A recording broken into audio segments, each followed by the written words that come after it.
Hello, can you hear me? Yes, you are audible. Okay. So, very good morning to all the participants. Today we have with us Dr. Mayank Swarnakar as the guest speaker for this session. Before he starts his talk, let me take the privilege to introduce him.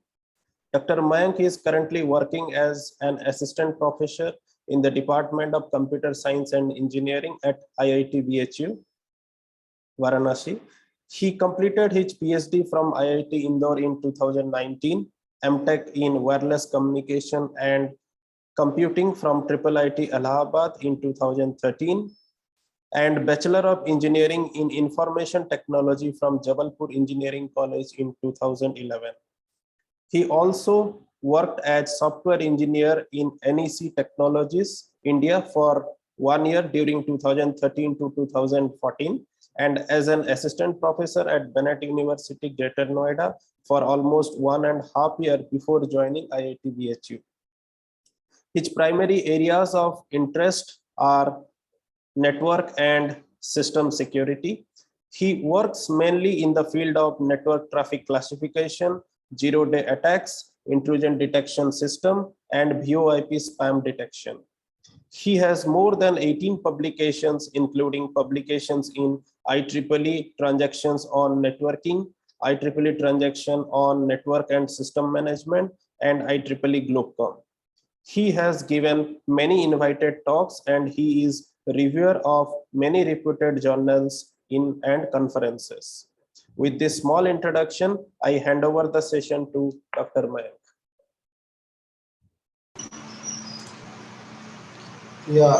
Thank you, Dr. Sanjeev, for your kind introduction. So I think I'm audible and visible, na? Yes, sir. Yes, sir. Yeah. Okay, my voice is fine, or should I increase my volume? Yeah, it's fine, sir. You just share your screen, sir. Okay.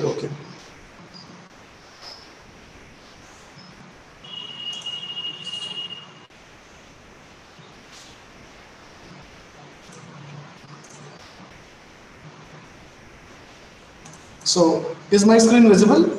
Yes, perfectly. Just full screen, sir. Okay, actually, I'm using in this mode only because I'll be using my this writing tool to write and draw something. Okay, sir. Thank you. I Sir. hope this size is visible. Yes, visible. Yeah, please proceed. Okay. So, yeah, it's writing. Yeah. So, good morning, everyone. And Dr. Sanjeev already introduced me. Today I'll be presenting on cybersecurity attacks and trends. And actually, this is also my area of research. So I try to be more generic about the topic. And I hope you people understand from my perspective. So it's fourth. So let's start today's lecture. And okay. So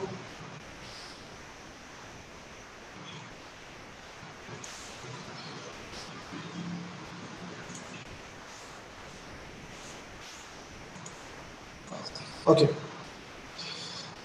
So this is my expert talk plan.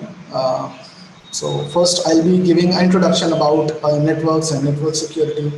Then I'll go to one of the network scanner known as Nmap, and then I'll be talking about two of my research group work, which is how really cyber attackers perform attacks in the real network, and how things goes in network. Because what I feel is like, it's my personal view that what we study theoretically doesn't implement a lot in a practical situation nowadays.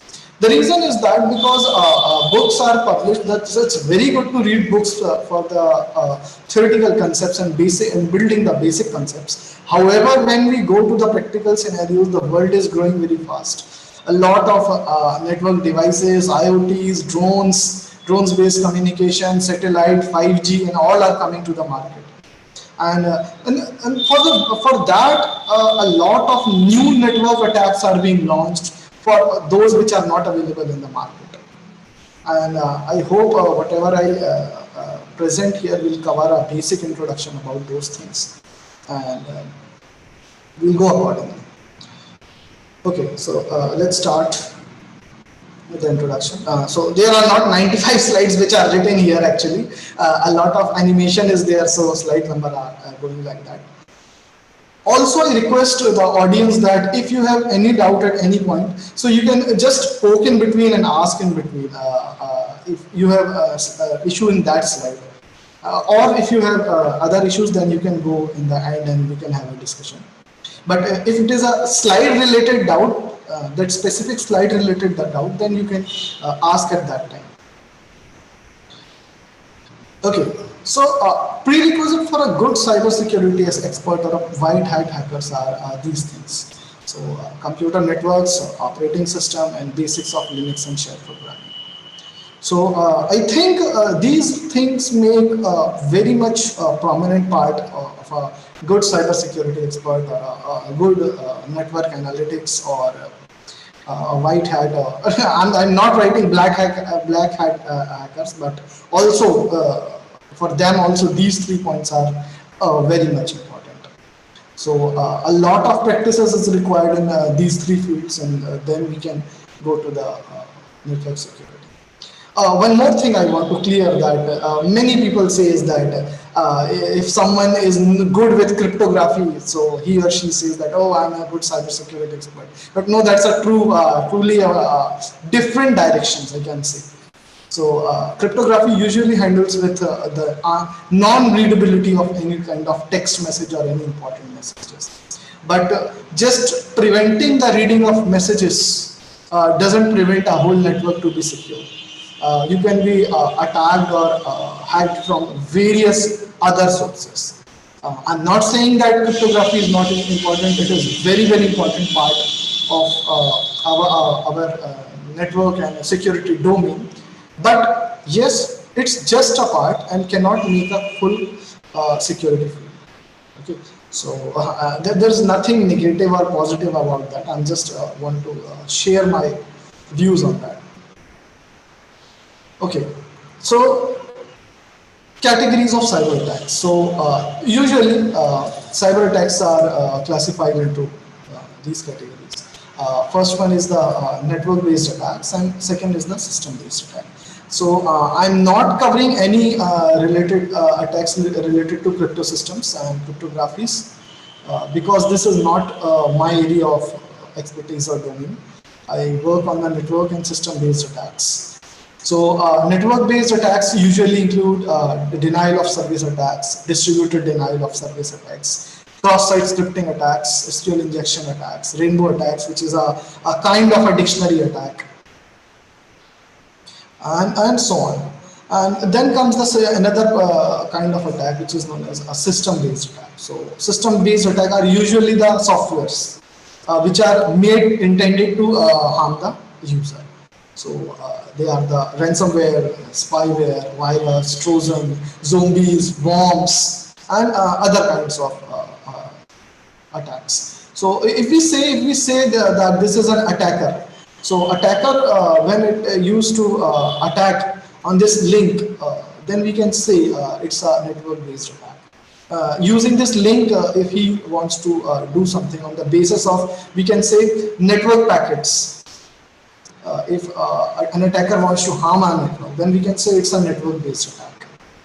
But if an attacker creates something a malicious software or a malicious file and then executes on the system, so it can be any kind of software. So this software is the first loaded into the PC using some network-based packets and all. And then it corrupts the system. Then for that category comes under system-based attacks. And for both kind of attack, there are different type of defenses. For network-based attacks, we have intrusion detection systems, and we have firewalls and other devices for that. So these are made for network-based attack. Whereas for system-based attacks, we have antiviruses. So these are the different type of network and system-based attacks. So usually my main area of research usually goes in the network-based attacks. However, I also work in the system-based attacks also. And let's go to the next slide then.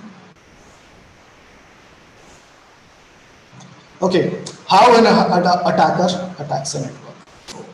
It's a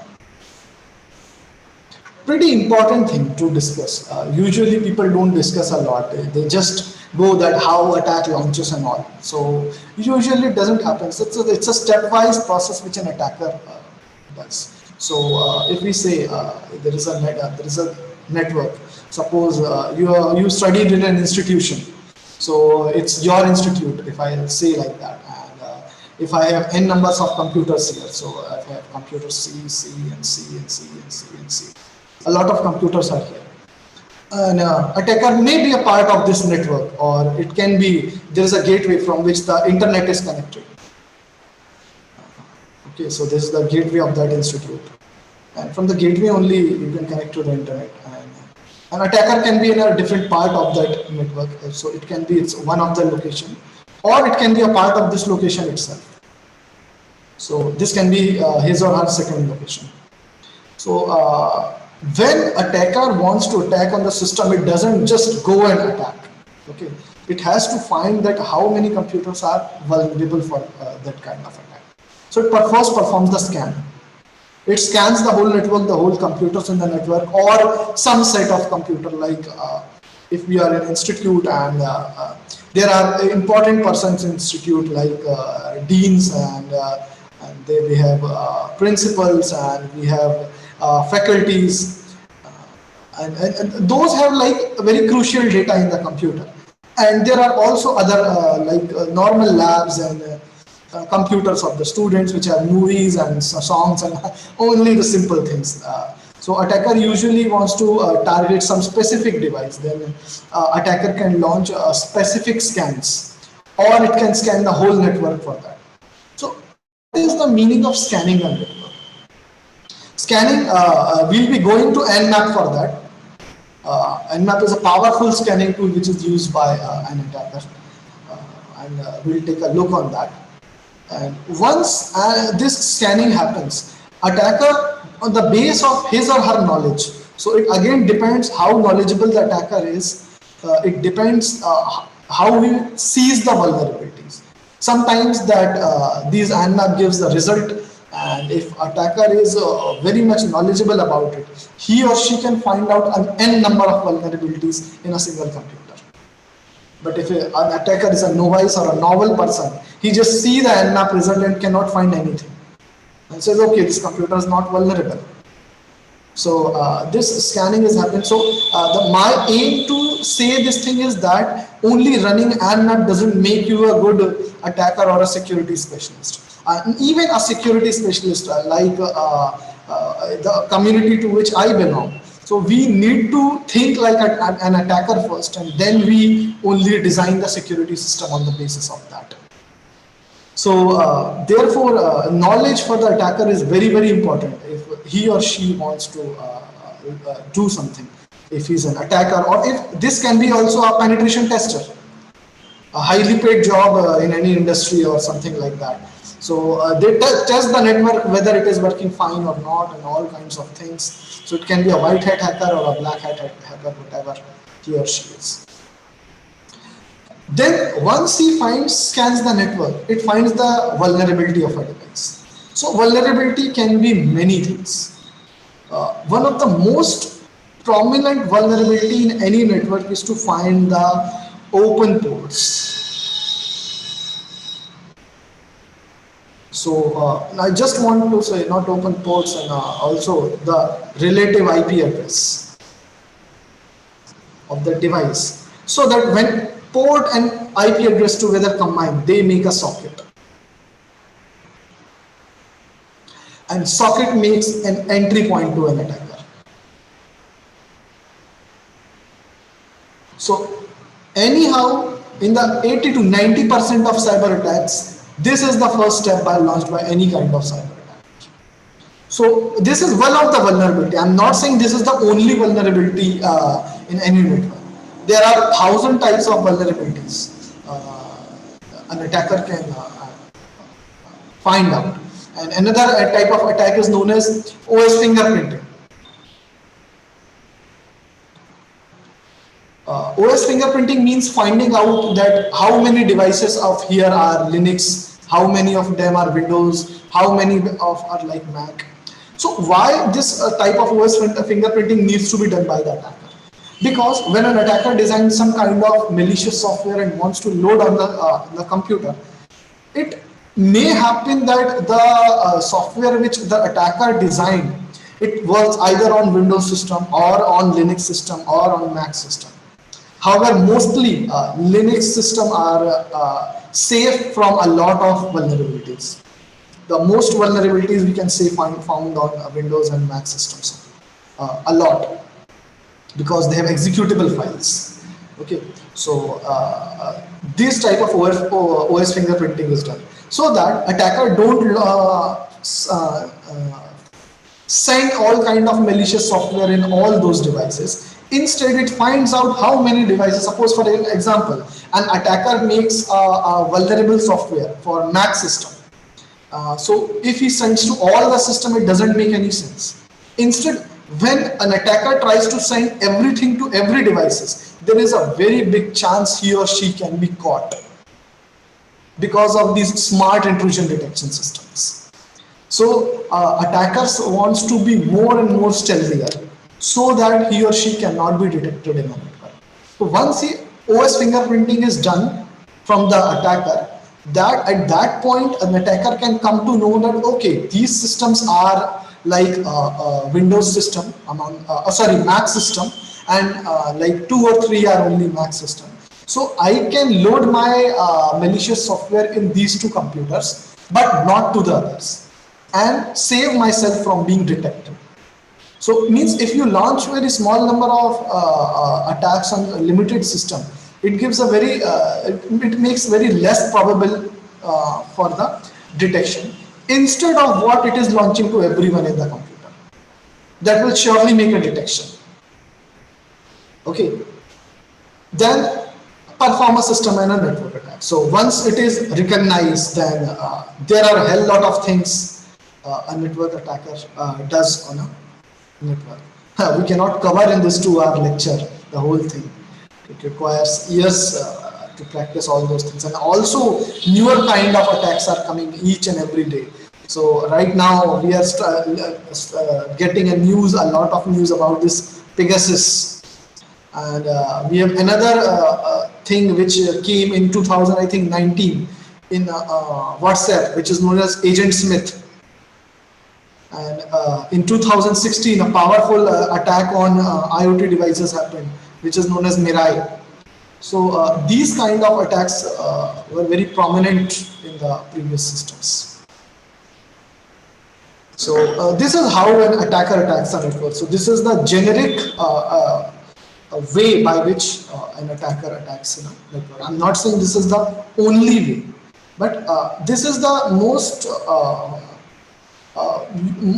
widely used ways by any cyber attackers in a network, which we have seen in the past time. Okay, so on the basis of that, well, we'll first go to the network scanners.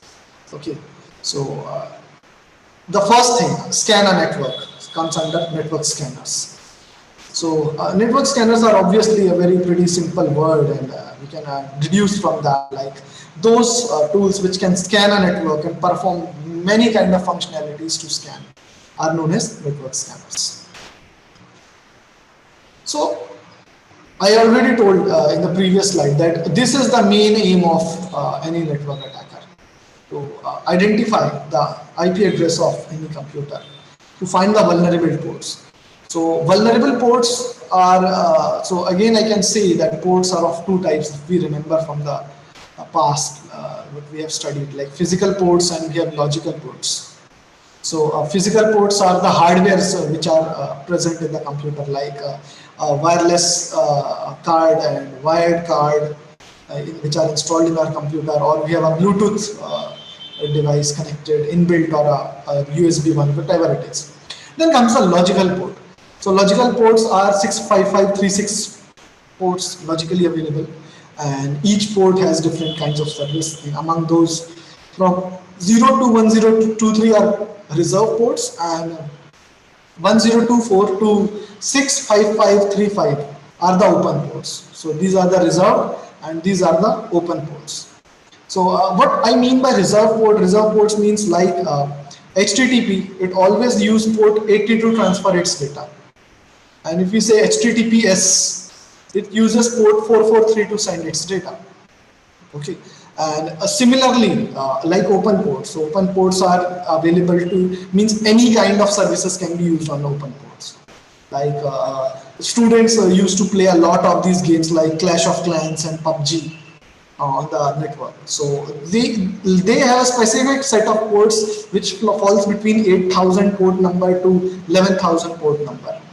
And they randomly change the port and make the connection to the COC server or PUBG servers for the connection. Okay, so they uses the non-standard ports, and so these are the standard ports. So there are various kinds of services. So what attacker does, attacker needs to find out that what type of ports are open. So usually these ports, HTTP, HTTPS, and DNS, and all these kinds of ports are always open for any kinds of services. So, but the issue in these kind of ports is that on these ports, there is always an eye of a firewall as well as intrusion detection system. So it is very tough for an attacker to bypass this kind of port number, which are the reserved ports. So attacker also keeps a look on how many these ports are open, because these firewalls and intrusion detection system cannot keep an eye on all number of ports. Otherwise, it will make the system very slow if it checks everything, because it will first scan and then the network packets will go inside the network and go out of the network, and then the network speed will reduce, and this may act as a bottleneck, which they don't want to do. So therefore, they usually skip these kind of ports and mainly focuses on the reserved ports. So when open ports comes into the picture, so if there is any computer which has any port open or left unchecked, so therefore it is asked not to download softwares from unknown sources, or don't open sites which you don't know, like sites like torrents, pornographic sites, and all those things, because they contains all those kinds of malicious softwares which used to enter the system and forcefully open these ports. And once these four ports are forcefully opened, then comes the third point, is the socket identification. Socket means it makes a door to enter the computer, which is known as backdoor. Theoretically, you have studied about these things. Okay, so these are known as backdoors. So using these two things, these backdoors are created. So network scanner does these things only to find out if there is a computer available in the whole network which has a socket open. Okay, so this needs to be checked.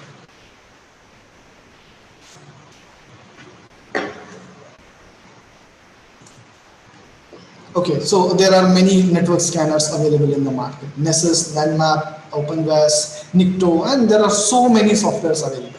Among them, there are like 50% of the softwares are the paid one, and there are few which are available freely. So Nmap is one of the most powerful tools and usually work on Linux operating system, and therefore I say a lot so to work on Linux based system and not on Windows for a security expert. So first we'll take a look on Nmap. We'll go fast here. It was presented in 1997 first. I'm not saying that it's a very old tool, okay? It's not that 1997 version. It's getting updated each and every day, and it's still a very powerful tool and used by most of the security experts, as well as black hat and white hat hackers. So it's written in C, C++, Python, and Lua language. So it uses all four languages. It's not like that it is using any one of the language.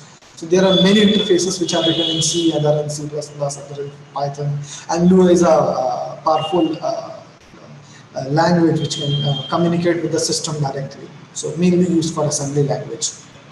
So these are written in background. You don't have to learn these languages to work on Nmap. So mainly used for host discovery and service discovery. So host discovery means finding out of the IP addresses, and service discovery means finding out the ports on which some services are running. So you can say that this is making complete thing. So it's have 2 points. Like first one is this host discovery. So host discovery means the IP packets. Internet protocol finding out the IP address of the host, and then the service discovery means the finding out the service which is running, like the port number. Like if AT is open, then HTTP is open. So this we can say it's as a port. And when IP address and port combine, it makes a socket. So when sockets are made, so this makes an entry point. So I'm not saying that everything is available in all the computers. So if it is possible, then every day 1 or 2 computer will be hacked. So this is not like that. A lot of security works are happening, but still those who doesn't keep a good hold on these things, so in that cases things get wrong.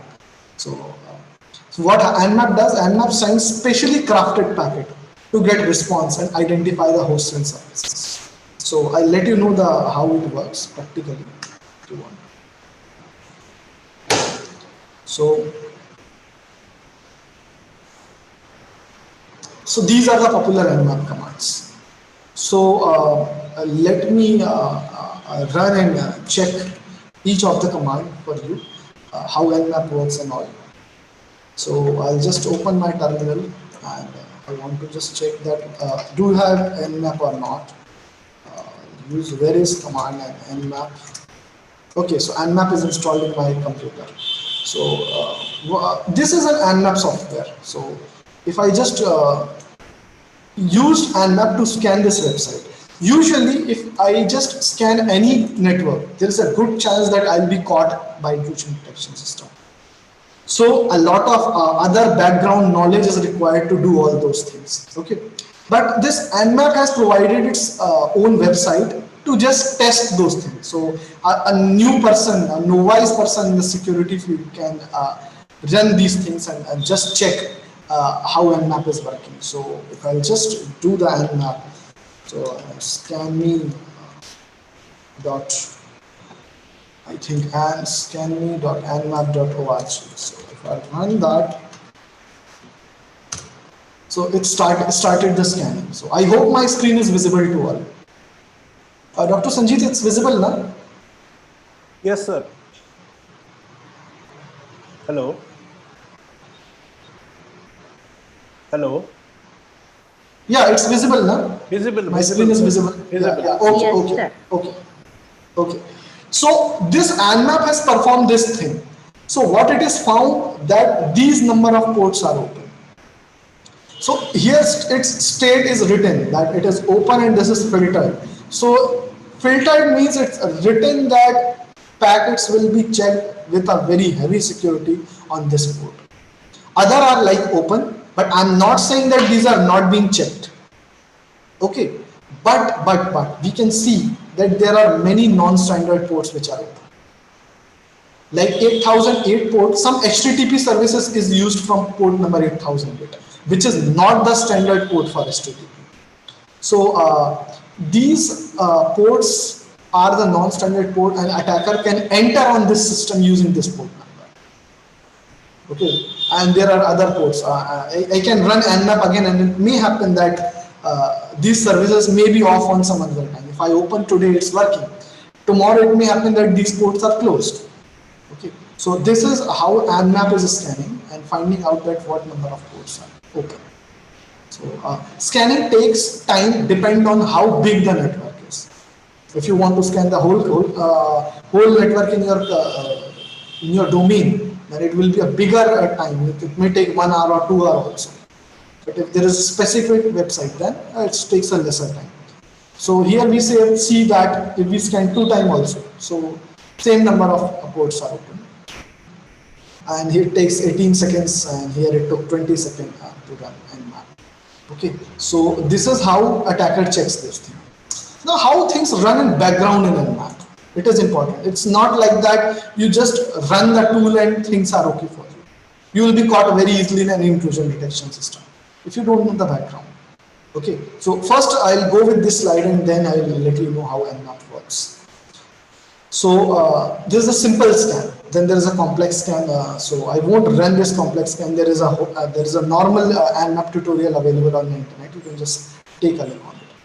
There are many Nmap commands, and I have already written there are hundreds of commands which can only be mastered by practice. So these commands which I just shown are the very popular commands and powerful commands in Nmap.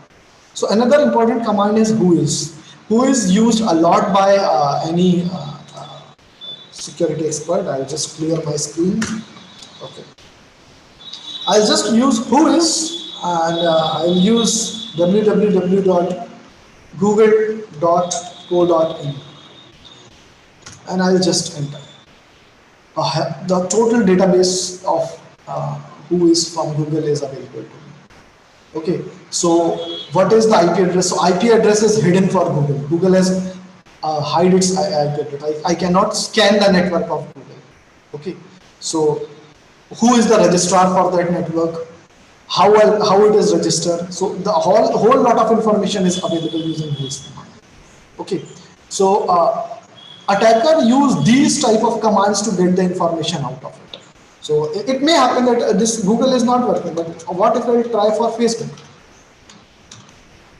See, I am running these things. It may be a chance if I'll scan this network after running whois. The intrusion detection system of Google and Facebook will find out and catch me my IP address and do the other legal process to catch me. Okay,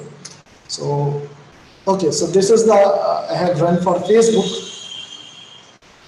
And yeah, so there is no directly for Facebook.com. Facebook is using some another kind of server for its communication. Okay, so this registrar is not having the registered service for these things. I'm not going into very depth of it. You can practice by yourself. I'm just exiting it. Okay, so now let's go how it works internally. Okay, so I hope you people remember the TCP connection, three-way TCP handshake. So Nmap uses TCP handshake to find out whether some ports are open or not. So if we say this is an attacker and this is a target. Okay, so if someone runs a scan map, so if you can say if this is an attacker. This is Nmap, scanme.nmap.org, this website I'm trying to scan using Nmap. So what I am doing to find out which ports are open, I am doing a TCP handshake. There are n number of ways by which Nmap can find out the open port. One of the method is this doing a TCP three-way handshake. This means it sends a TCP SYN packet for specific port, say port number X. Then it gets a response in SYN-ACK. Okay, it doesn't perform the third part, which is ACK. It cancels out. It performs two steps only, SYN-ACK, TCP SYN and SYN-ACK. If SYN-ACK is coming, this means this port number is on. And if this acknowledgement is not coming back, this means that port number is off. So this X varies from port number 0 to 65535. And each time a packet is sent to find out that something is active or not. If reset packet is coming, this means the port is closed. If an act packet is coming, this means the port is active. So therefore, this kinds of scanning is working on this Nmap. So if I'm running this Nmap, so this means these TCP SYN are sent from packet port number 0 to 65535, and from all those ports, acknowledgement is coming. This means those ports are open. Okay, so this is a very simple command. I'm just going to very basic of it. Nmap is a giant, and a lot of things can go from Nmap. Whatever I'm just teaching is for tutorial purpose only, and also even if you want to try, you cannot do such thing on the network right now without a great knowledge of network. So right now we can say there is no filtered port here. Previously there was one port which was filtered just 10 minutes before I ran. Now all ports are just open and no eye is on any kind of port. So the aim is to run it again is that network changes dynamically a lot. So it may happen whatever you are trying to do today, it may not happen tomorrow. Or whatever you are trying to do today, which is not happening, it may happen tomorrow. Okay. So now what is happening? So if it is doing this SYN, SYNAC and ACK every time to this target, what will happen? When it is sending this TCP SYN packet to this target, it is sending its own IP address, MAC address, location on the basis of IP to this target. In this way, if there is an intrusion detection system here, that intrusion detection system can detect that so many number of TCP SYN packets are coming from this computer.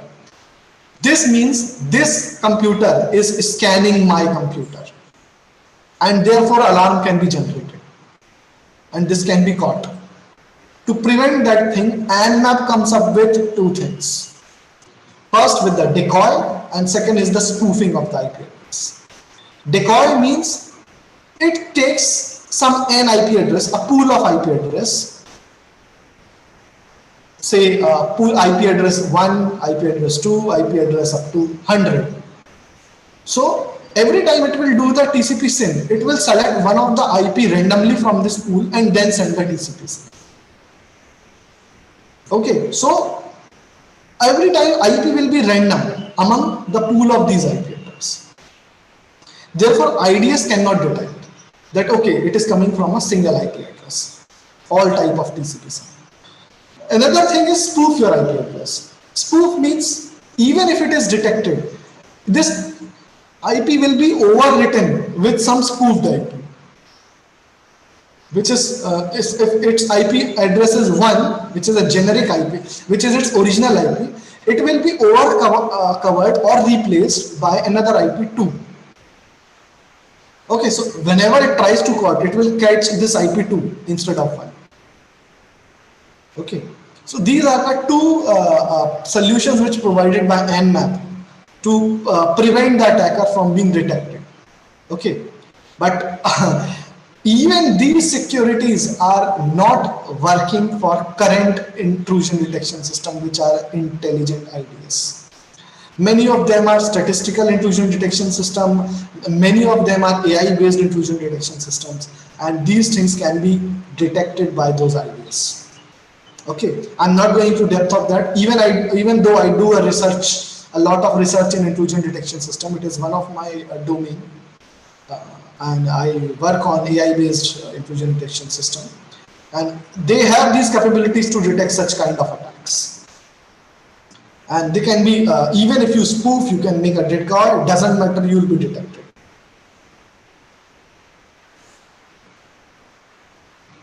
So then we'll go to the next slide. Okay, so this was all about Nmap. Okay, so now I'll explain two of my work, not my work, our research group, which work on two kind of attacks. So it's not like that a new attack can be proposed every day. once in a while a novel attack comes to the market. So we were the our group has proposed 2 attacks. We have done a lot of work. Among those work, I'm just presenting 2 of my work, not my work or research group work. It's not good to take credit of all the work. We all have worked together, and a lot of effort has been put to make things work. So, uh, first on this slide, I want to give my opinion on the network use of inbuilt tool. Why we should not use inbuilt tool. So inbuilt tools are available in the market. Okay, so they are used by pen testers. They are used by tool tweakers, and they are used by fools and idiots who try to flaunt themselves that okay, I am an expert and don't know anything about the network. Okay, why? Because directly using tools will make you caught very easy. Okay, so pen testers and tool tweakers, which are kind of the security experts only, they don't use the tool directly. They run an n number of scripts on the background with these tools. They communicate with those tools. They coordinate with these tools and make amendments for their specific task, and then they work on that. Like I just explained Nmap. No one never directly use Nmap directly on them. If you use it, you will be caught. A legal action will be taken against you. Okay, so please don't try these things directly. Otherwise, it will be your responsibility to on yourself. So, best cybersecurity experts use programs and scripts. So, a lot of programming is required. A lot of scripting is required. Even I am doing programming from last 15 years, and all of my research group are good in that. And so, the main aim to tell is that don't use the tool directly. Use these tools even if you want to use with some scripts, but for that you must have a good knowledge on the background of these tools, how it works in the real network. Otherwise, your catching will be very easy. So, no inbuilt tools should be used. So, yeah, I already told that antivirus and intrusion detection systems are not fools. If the tool is available on the internet, this means they know that anyone can use these tools and launch an attack. So to catch that person, it is very easy for those IDS designers and antivirus to design such thing, because these are the highly paid industries. An antivirus costs you 600 for a personal PC, but for an industry it costs in lakhs and crores. And intrusion detection systems are much more costlier than antiviruses. So even one IDS 1 year license cost about $10,000 or $15,000 USD for 1 year to provide the service. So they are not fools. They have an eye on each incoming security tool or a cyber attack tool which is coming in the market. So if there is a direct tool, they even launch that tool by themselves and they find out the regular expression. Okay, because in network, when a tool launches itself, it does a certain task, which is a very repetitive task. Okay, there is no tool which doesn't do a repetitive task. So, which makes a formula of regular expression. Once the regular expression is formed, it is very easy to catch such novice attackers. Okay, therefore, directly any attacker or any black hat hacker or a white hat hacker, whatever they are, they don't use tools directly. They use certain scripts for which there is no antivirus definition made or no intrusion detection system regexes are made, signatures are made for the detection. Okay. 2 of our such works are here. First work is the induced DHCP starvation attack. So I provided a reference which is our research paper for that. We are the first to do that. So I hope my slide is visible and I am audible. So Dr. Sanjit, how much time is left?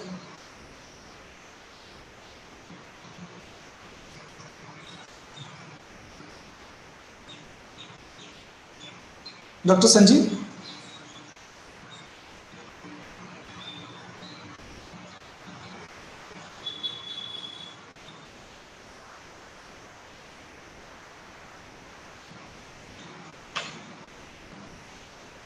Hello, am I audible?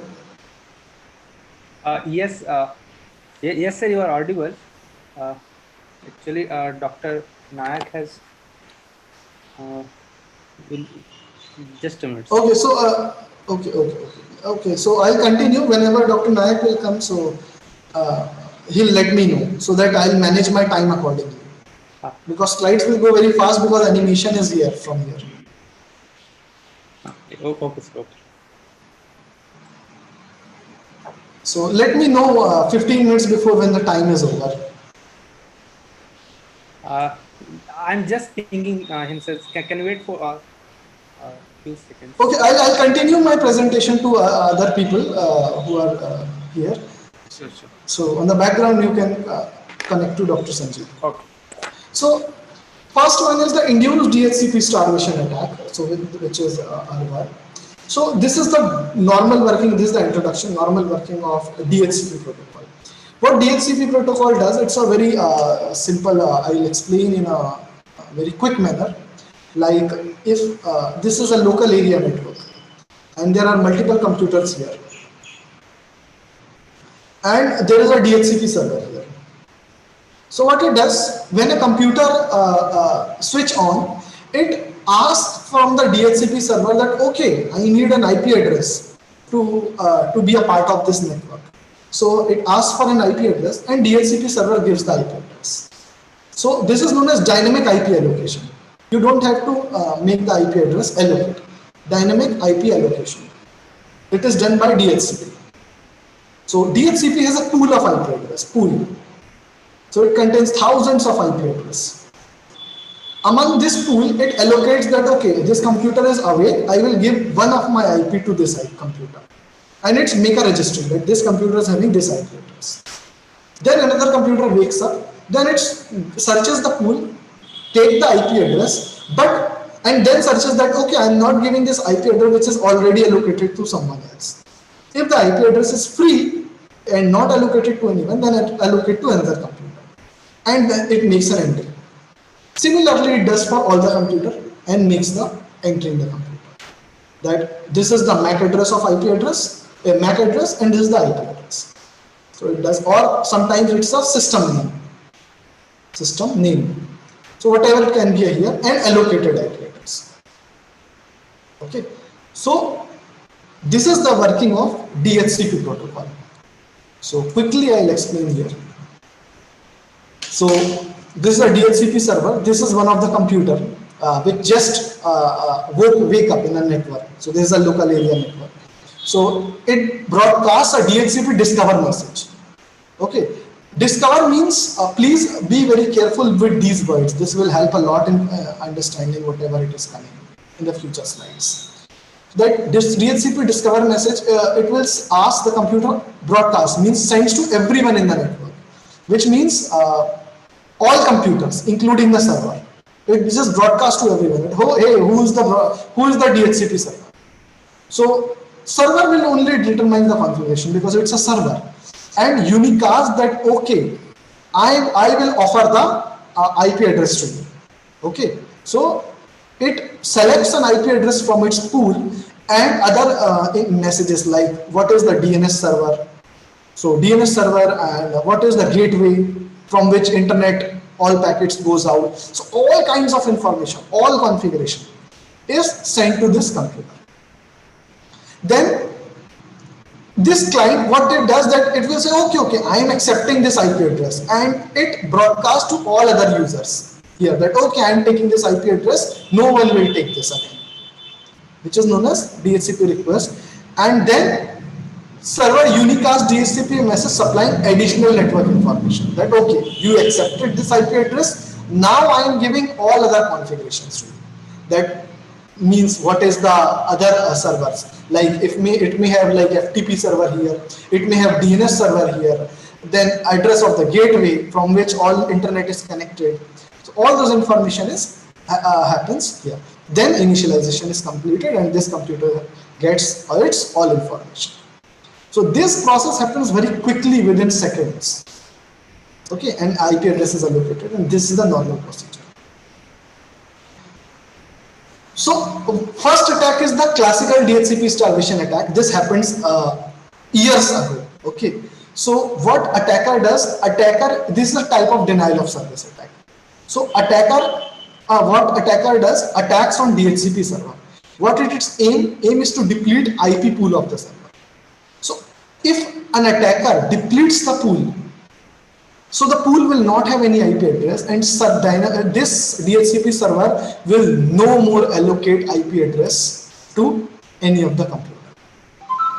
Okay, so this was a very old attack, not a new one, but still I'll explain very fast, because on the basis of this classical attack, our attack depends. How we made this attack, because the reason is that classical DHCP starvation attack can be detected very easily. Okay, but how it works, let's take a look. So this is a setup. There is a DHCP server in a network. There are different computers. I named as other client, and there is one malicious client. Malicious client means attacker. So remember the IP addresses. So 10.200.1.4 is the IP address of this attacker. 1.3 is a normal computer. 1.2 is a normal computer. Right now, none attack is happening. Okay, and now in the network it is feel like everything is just a computer, because no messages are going. So no one knows that this is malicious. Only for our knowledge, we knows that this is a malicious one. Okay, so 1.1 is given to server, 1.2 is for one of the computer, 1.3 for another computer, 1.4 is attacker. Now no one knows this is attacker. So what attacker does, to launch the attack, I should broadcast multiple DHCP discover messages using spoofed MAC address. So it will not transfer its own MAC address, but any random MAC address. Okay, so what it does, it sends a DHCP discover that, okay, I need an IP address. Okay, so what is the source MAC? A. But reality is 18.317.A1.B2.C3. It can be anything. To make things very easy, I'll make it AAA. Okay, so it asks that, okay, I need a DHCP discover. It does a broadcast. So it says a server will come to know that, okay, I received a DHCP discover message. Let me check the pool of available IP address. So let us assume this is the pool status, that 1.2 is allocated to this, 1.3 is allocated to this, 1.4 is allocated to this, and all other are empty. Okay, so now what it will do, it will allocate 1.5 to this, that, okay, it will say, server will say that I will give 1.5 here. So it will say that, okay, I will be taking this IP address and giving to AAA. So it will accept this IP address. Okay, and it will broadcast to all other that AAA, this MAC address is taking IP address 1.5. Okay, however, this 1.5 is not allocated to anyone. This is allocated to a spoofed MAC address. Okay, which is not at all present in the network. So what will happen? This table is filled with AAA, which is not in the real network. Now this process is repeated multiple times by malicious client. So now what it will do, the malicious attacker will create a script and it will ask for a DHCP IP, it will ask for to a DHCP server that BBBB needs an IP address. Okay, so again, so what it is launching, it is first spoofed with AAA, now it is launching with BBBB. So to AAA it is filled, the same steps will go, and I'm just moving it fast, and this table will be filled for BBBB with IP address 6. Okay, and similarly this cycle will go on until the whole MAC table, this pool status is full. I just assumed in this case that only 5 IP addresses are available to this pool. Okay, so please, someone's mic is on, please turn off the mic. Yeah, so this is how allocation is happening. So after this thing, it may happen now, it will ask again. Okay, after AAA, BBBB, now it will make a random IP CCCC. say CCCC, it is asking that this is my MAC address, I need an IP address. Now the request will go to server. Server will check the IP address pool, but now the IP address pool is full. Okay, because for this case, I'm assuming I'm keeping a very small IP pool, because to explain you people. Now it will say, oh, my IP address is full, so I cannot allocate anything. Okay, so it will send a rejection message to the malicious client that okay, I cannot allocate because my pool is full. Wait for some time until any other computer switches off and IP addresses got free, and then I'll allocate. But this will not happen, because every time this malicious client will eat up the IP. So what will happen? When a genuine client comes to the picture after eating up all the IP addresses and asks for the IP address, there is no IP available and the new client will starve. So this is a classical DHCP starvation attack. So I hope this classical DHCP starvation attack understood to you. However, this classical DHCP starvation attack is very easy to detect. Okay, nowadays I'm not going into depth of it. For that, if you want to go in depth how we detected the attack, you can read the research paper. However, this kind of classical DHCP starvation attack is not possible in wireless. Okay, this is possible only in wired network. Why? Because in wireless LAN, each access point first registers that if I connect to a wireless network, okay, to attack any computer, I first needs to be connected. At the time of connection only, access point comes to know that how many MAC addresses are connected. So if I spoof my MAC address with A, it will check that okay, this computer is not associated to me, and it will drop the packet. And this attack will not be possible in wireless network.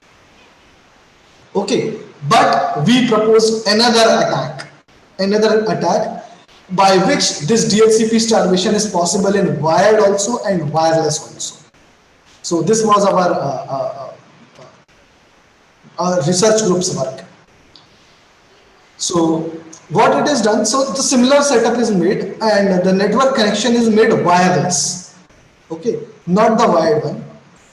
Now see, let's how induced DHCP starvation attack happens. Okay, now this is a normal client, these are the normal computers, this is the malicious client, and this is the DHCP server. Okay, so if you remember the previous attack, the classical DHCP starvation attack, now you can understand the scenario here. Please switch off the mic whose mic is on, because I'm not able to speak, a lot of background noise is coming to me.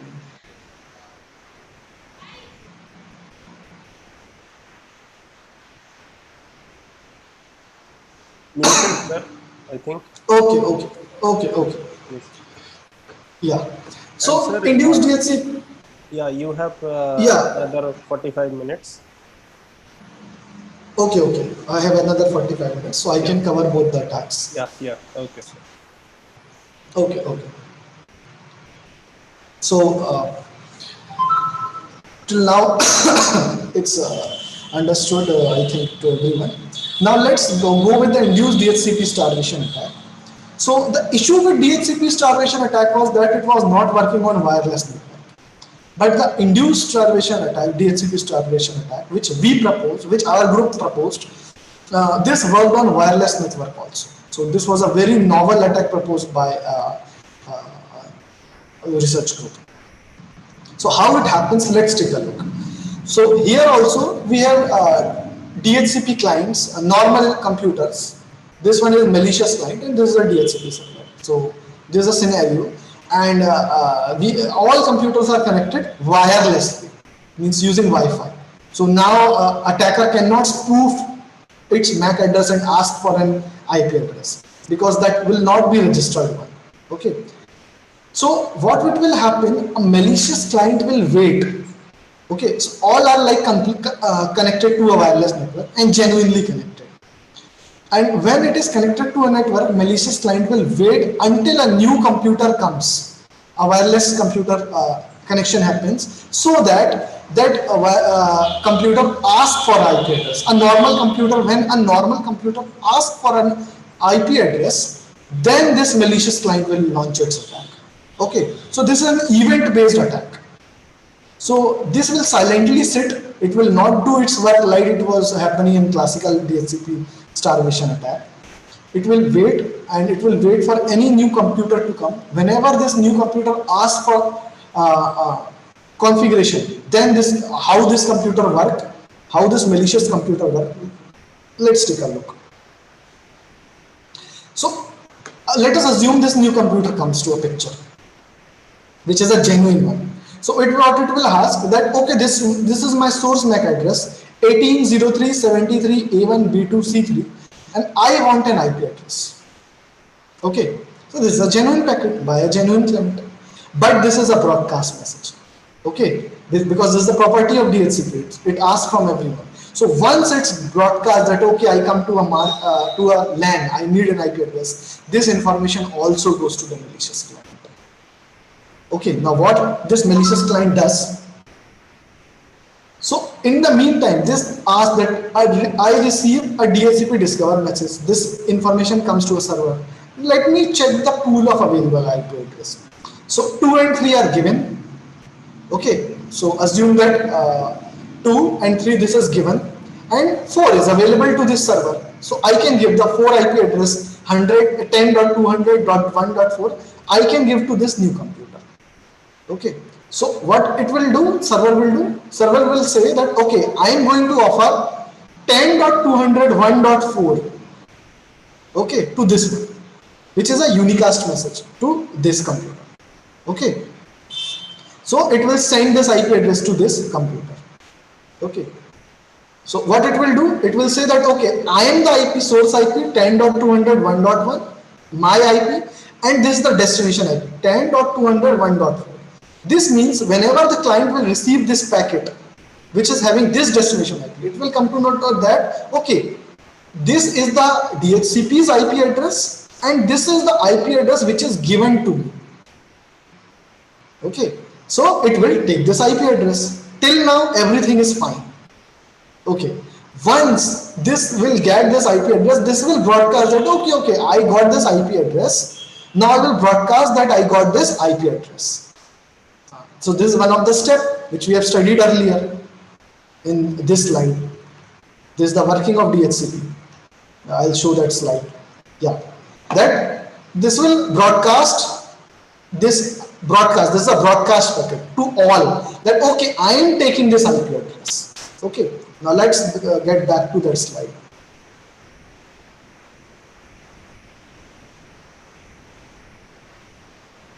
Okay, now it will say that, okay, I got from this 200.1.4, it got the IP address. Now it will say that, okay, I got this 1.4. I'll let everyone knows that I got this IP address 1.4. So it will broadcast this to everyone that, okay, I got 1.4 and this is my IP address. So now this message is also received to a malicious client. So what malicious client will say that this malicious client will say that, no, I am having this IP address. Okay, so this what it will say that this 1.4, I have received a DHCP request to 1.200.1.4. Okay, so let me unicast this. So what it is doing like that, I'll run it again. It will do a ARP reply, address resolution protocol reply, that I have this IP address. Though it is not having, the malicious user is not having this 1.4, it is having 1.3. But this 1.4, it will say that, okay, I am having 1.4 with my MAC address, it will just send to this client. Okay, so this will come to know this has been taken by someone else. So I will decline this IP address and ask for another IP address. Got it? So this was the point by the attacker. Attacker every time. So this what will do? The normal genuine client will say to the server that, oh, this was given to someone else. Okay, now I will ask for another one. So this will send a DHCP decline message to refuse the allocated IP address. So server will come to know that someone has this IP address 1.5, which is a not available. And I will give this 1.5 to this genuine DHCP client. So the process repeats. So it gets the IP address 1.5 and broadcast to everyone that okay, I got this 1.5. No one will take that 1.5. But malicious client, malicious client will do? It will again say that I am having this 1.5, but it is not having 1.5. So this every time this malicious client will reply to the genuine DHCP client that I am having that IP. So again the server will be filled with not available 1.5. Why? Because every time malicious client is poking in between that I am having this IP address, though it is not having that. Okay. And so on. It is happening. So 1.5 is also not available. Now 1.6 is allocated. 1.6 it will ask, and so on step will go. This will again be not available. And the pool is now filled with not available. Okay. So what will happen? This DHCP starvation attack is launched by malicious client, but not directly by the attacker. It is using the incoming DHCP client to launch the attack. Okay. And how these things are happening? We have written the scripts, Python scripts and Java scripts to do these things. There is no tool available to do these induced DHCP starvation. So we have run our infinite while loop and waited for these kind of packets. Then we extracted the information from the packet, and then we come to know that this some DHCP client is asking something, and then we crafted a false packet. Okay, using Python scripts. We have done a lot of programming. Our group have done a lot of programming to do those things, and successfully launched this induced DHCP starvation. So what will finally happen? So in the end, every time when malicious client will say that okay, I am having this IP address, so the normal DHCP client will every time ask for the IP address, and the pool become full with not available. So all IP addresses will go unavailable, and at the time, what will happen? The new client, even the one which came and the one coming after this client, will not be having any of the IP address, and will be full of it. Okay, so this was the induced DHCP starvation attack, which our research group proposed. And a solution is also available. We have also provided a method by which this induced DHCP starvation attack can be detected. This paper was published in a very reputed journal. So if anyone is having any doubt, then he or she can ask, or we can go with another work, and then for 15 minutes we can have a question answer round. So I'll first go with this attack, man-in-the-middle attack using DNS spoofing, and then what we'll do, we'll have a question answer round. So I hope I have 20-25 minutes left, so I'll try to cover this.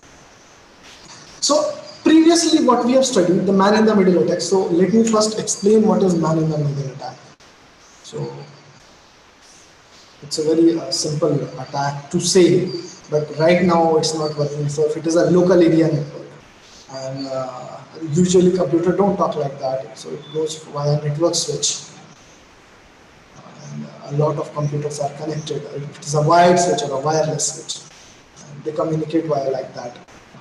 If some computer is also communicated here, which is an attacker, and if an attacker comes in the middle, so that instead of network packets going like this, from here to here, here to here, it goes like this, and then it goes from here to here. If it happens like this, then we can say we have successfully launched MIT, man-in-the-middle attack. So this is the MITM attack launched in a network. So man in the middle attack is a very normal man in the middle attack, which is done by ARP spoofing, or which is also known as ARP poisoning, or which is also known as switch cache poisoning. These are the classical man in the middle attack tools. Okay. However, these tools don't work nowadays. Means these attacks usually, I'm not saying if there is a misconfiguration in a network, then surely it will work. But if in a perfectly configured network, these attacks won't work. There are many tools by which you can directly launch man in the middle attack, like John the Ripper. This tool you can directly run, and there is another tool which is known as Ettercap, by which man in the middle attack can be launched. But usually in any network this cannot be done, and if you try to use this thing, you will be easily caught in a network, because again they do a very specific task, and your IP addresses and MAC addresses are revealed in the LAN. You can be caught off. But we proposed man in the middle attack using DNS spoofing. So we bought DNS in the middle to launch these type of attacks. Okay, and in these were, there is a very big hand of one of my colleague, Dr. Nikhil Tripathi.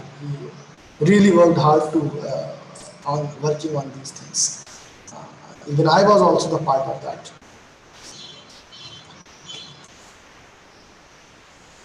Okay, so MITM using DNS spoofing. So prerequisite is classical DHCP starvation attack and induced DHCP starvation attack, which we have just studied. Okay, so if you know these attack, then MITM using DNS spoofing you can understand, otherwise not. So we again extracted a vulnerability from a DHCP to launch a DNS based MITM. Okay, now you'll say, wow, how DHCP and DNS are coming in between, and it's became a khichdi-like thing to launch an ITM. But let's go step by step, and it's very easy to understand these things. So let's consider the same setup. We have a DHCP client, a malicious client, other client, and DHCP server. Okay, we are using the same setup. And it can be a wired setup or a wireless setup, doesn't matter. Okay, see the setup very carefully, see the IPs very carefully. This is a DHCP client. A new computer come to the picture when means this become wake up and asking for IP address as a DHCP client. Okay, I need an IP address to be a part of this network. Okay, so this is DHCP happening right now. Okay, none, no DNS, no MITM right now. Okay, now what will happen? We already know the steps. Like DHCP client will ask a DHCP discover message that okay, this is my MAC address, I need an IP address. So it will ask for IP address. So I received a DHCP discover message. Let me check the pool of available IP address. So this will ask for the IP address and will give to the DHCP client. Okay, so I'll 1.2 and 1.3 is already allocated here, 1.2 and 1.3. Now 1.4 is available to this server and wants to send to this computer, the new computer. So I'm going to offer this 1.4. Before offering it, let me check if any other client is ready using this IP address. Okay, so this is another step happening in DHCP server. Okay, which we didn't utilize in previous induced DHCP starvation attack. Okay, we just not utilized. It is asked. Okay, so it will send an ARP request that who has this IP address 10.200 1.4, tell me your MAC address. It will send to everyone. Okay, So what it will do, this will do an ARP reply that okay, I am having this IP address 10.201.4. Okay, this is done by writing a script. Okay, we have written a script for that. It will send an ARP reply unicast. This will not send to anyone. It's a unicast to this server only that I am having this IP address, but it is not having. Okay. So what it will do, it will say that this IP is already in use and unavailable. So it will mark as unavailable. Then it will give 1.5 here. But what this server, now what this malicious client will do? Until this is just checking in the pool and trying to send a new IP 1.5 here, this will jump in between. This malicious client will jump in between. And now this malicious client will say that I am DHCP server and I am offering this IP address 1.5 to you. Okay. So what will happen until this is doing this thing, this malicious client sends the request first, offer first. Now what will happen, this DHCP client will come to know that okay, this is my DHCP server. Now I have been offered an IP address. Now I should broadcast a DHCP message for the offer IP that okay, I got the IP address. So once it will broadcast to everyone, it will also broadcast to this DHCP server that okay, I am getting one IP address. So what will happen? Now server will come to know that another DHCP server is available in the network who's providing the IP address to this DHCP client. Okay, so this will empty its entry. Okay, so what it will happen? Now it will give the acknowledgement that okay, I got the IP address 10.201.5. Okay, now what will happen, because this malicious client jumped in between and sent its configuration to this DHCP client. Now this computer will understand that this is the DHCP server. Okay, so what will happen, it will, when this malicious client sends the information to the DHCP client, it's after sending the IP address, I told in the first slide that it also sent the information like DNS server, what is the DNS server, what is the gateway, what is the other configurations, all other configurations. So what this malicious client will do in DNS and gateway, it will send its own IP. Okay, so that this malicious client will become a DNS also and gateway also to this computer, because this computer will save this configuration. So what is the DNS IP? 10.201.3 and 10.201.3, which is the gateway. But this is not the genuine gateway. This is the IP address of this computer. Now what will happen? Now this client will understand that this computer is the gateway as well as the DHCP server, as well as the DNS server. Now what will happen? Now all traffic will go to the internet from this malicious client. What it will do? It will check the packets coming from this computer and relay to the internet. Why it will relay? So that this computer will not be suspicious that okay, something bad is happening in my network. So if it is asking for IP address iiti.ac.in, so IIT Indore IP, I need to go to IIT Indore. So it will say okay, IIT Indore is not, this IP address is of no use to me. I will not manipulate this. So it will via internet, it will go to the genuine web server or interactive DNS server and give the right information, and IIT website will be open. A genuine website will be open. But what if this DHCP client asks for www.onlinesbi.com? Okay, so this is related to money. Now the packet will not move to the normal server, but it will go to the fake server. Okay, whose web page will look exactly like www.onlinesbi.com, and if that user enters its username and password to this fake web page, so the username and password will be given to this malicious client, because the web page will look exactly the same. So we have done the spoofing. We are in the man in the middle. But what we have done using induced DHCP starvation. And now, so this is one of the example script we have a web page we made. So the web page is http.iiti.ac.in. For an example, we have created this page, but the data is like that. So we have modified the page. So this is the spoofed page. Okay, we cannot put online SBI here. This will be very illegal. Instead, we are just putting some text here to show that the person has trying to visit iiti.ac.in, but went to a wrong page. Okay, so this is man in the middle using DNS spoofing. So, okay.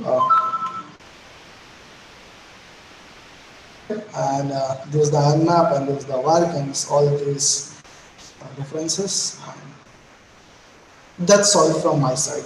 So if there are any questions, anyone can ask. Okay, good afternoon, sir. This is Narendra here from IIT Patna. So actually, I want to ask a question. So actually, how can we design undetectable backdoor for Windows OS, which can bypass intrusion detection system? Pardon me the question. Okay, so how can we design undetectable backdoor for Windows operating system, which can bypass intrusion detection system? Yeah, it again depends on different kinds of intrusion detection systems. There is nothing like unbypassable for Windows, because all ports, we have a fixed set of ports 02655535. If you want to design a backdoor, it must be using any of the ports between 02655535. And since there is a specific set of ports, the backdoor you will design, it can be detected if there is a strong analysis performed by intrusion detection system on some port, if some unwanted traffic is coming from that port. So we cannot say, we cannot define any undetectable backdoor. We can define, like some of the backdoors are defined like that. I don't know, I'll share you with the paper that one of the paper recently I read that they designed a backdoor such that they switch the backdoors. Like they have detected 3 or 4 backdoors, ports like port number 4000, 8000, 12,000, 16,000. For example, these 4 ports they have found out that they are open, and they want to create a socket from that. So they are not passing traffic from a specific port all the time. They are switching the ports after one connection, and a TCP connection or NTCP connections, and so that the data which is going in and out remains heterogeneous to reduce the detectability. Okay. So, sir, actually, I'm trying to bypass IDS. So till now, I am unable to successfully bypass IDS. So that's I am. Okay. So you are a research scholar at IIT Patna? Yes, sir. Yes, sir. Okay. So under whom you are working? Dr. Somnath Tripathi. Oh, okay. Fine. Thank you, sir. Okay. Yes, anybody else? Sir, how can I use Nmap safely in an academic environment, sir? You were telling about so many flaws associated with it, and it's illegal to use and other things. So how can I use it in academics? So you have to, I already told you, in academics, if you want to use, like to teach the students or something like that, so you can do in a lab. You disconnect your computers from internet, and you can perform Nmap on a given lab only. You can even connect to the internet, doesn't matter, but scan the computer, the IP addresses which belongs to that lab only. Then you cannot be detected. Don't scan Facebook or Google or any SBI or Reserve Bank of India. If you try to scan those networks, you will be surely detected. So for teaching purpose, you can go for networks which are belonging to your institute. Okay, sir. Thank you. Yeah, hello. Yeah. Hello. Dr. Menk. Yeah. Thank you for nice talk. I'm Ashish. Thank you. So, basically, I'm from actually asking from Sweden. I'm doing my postdoc here in KTH. So, Oh, KTH Royal. yeah, KTH Royal Institute of Yeah, Technology. yeah. So, yeah. So actually, I met to Dr. Sanjeet, and he has given me opportunities to participate in this nice program.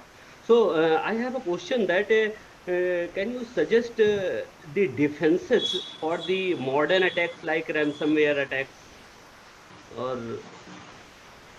yeah. I didn't got the question.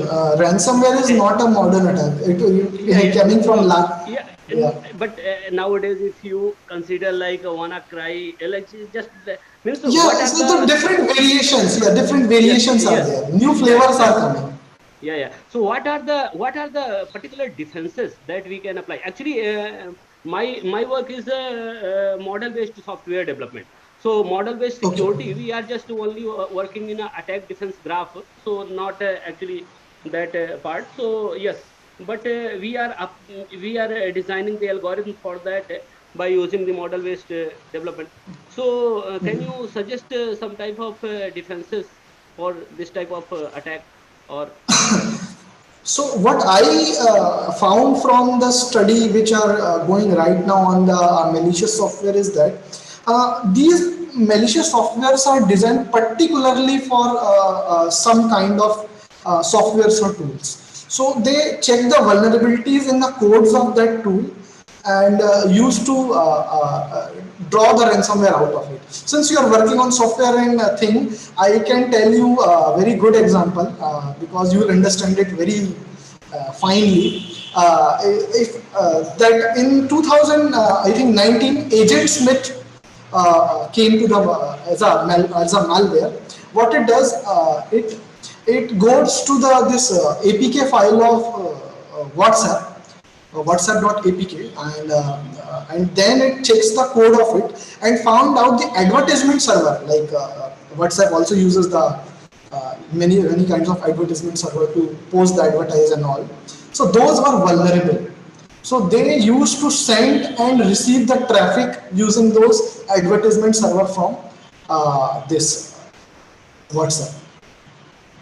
So when you write the code of those APK, so you write the CDN, content delivery network DNS location and DNS name and advertisement server location and name and whatever. So those names were very much insecure, and they are not checking that what kind of data is coming and going from the advertisement servers. So what happened that they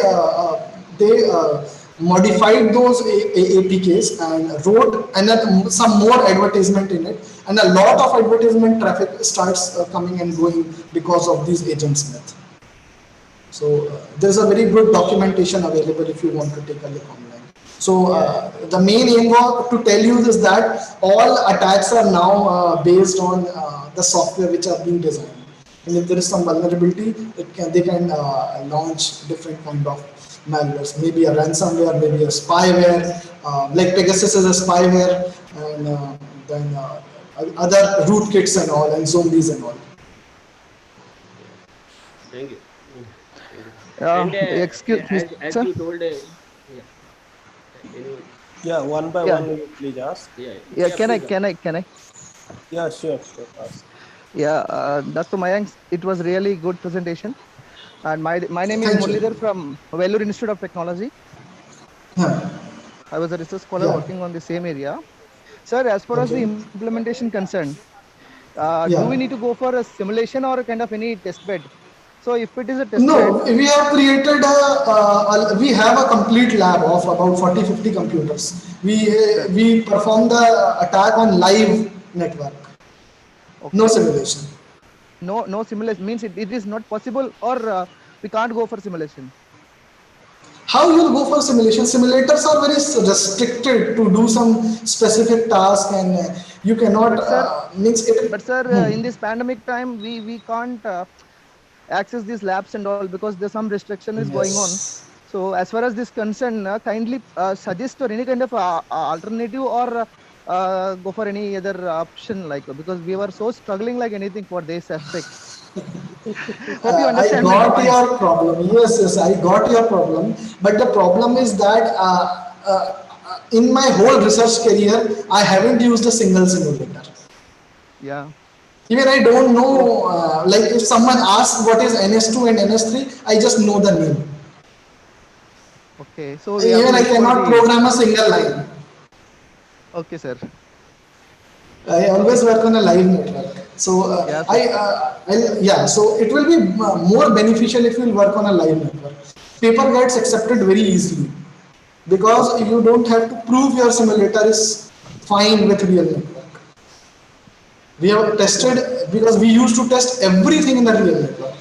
I can run script here, I can run script in US, I can run script in VIT, I can run script in other IITs. Everything will run as it is, and attack will work fine.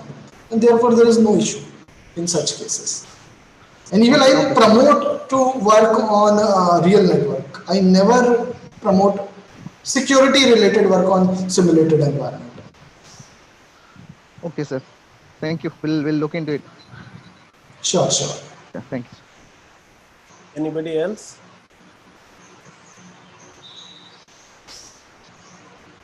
Sir, there is one question in the chat box, like, can you give some ideas about DNA cryptography? I'm not good in crypto. I never work in cryptography. Yeah, Cryptography is not my field. Probably they can ask you. yeah, You are too good in that. yeah, we'll discuss that. So this DNA cryptography is not related to his research talk. Maybe some other time we will discuss during my session. Okay. Here what we do is we take the DNA sequence and we hide the data using that. Okay. So anybody else? Any other question?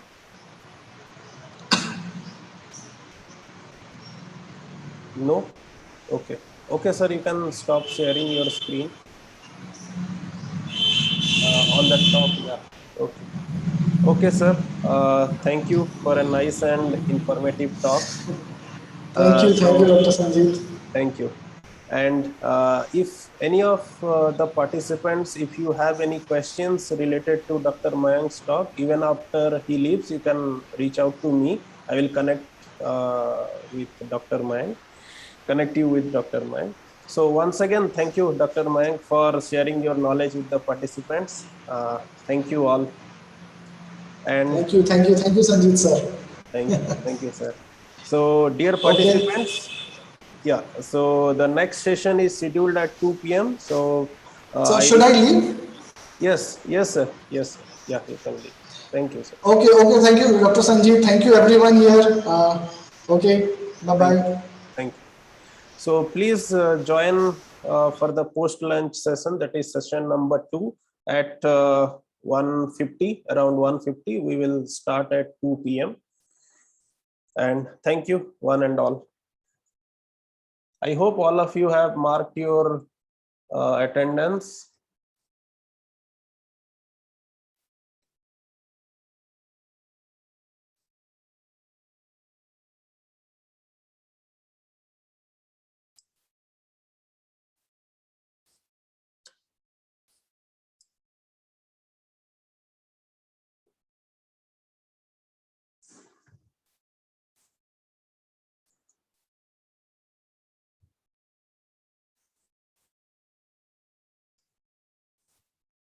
Hello. Hello. Yes. Yes. Sanjeev sir, is there any link for the Yeah, attendance? attendance link I already shared in the chat. Okay, I will share it again. No, I got it, sir. I got it. Got it, no? Yes. Okay, Okay, sir. Thank you, sir. It will be open till 12:15. So Sure. yeah, please mark it.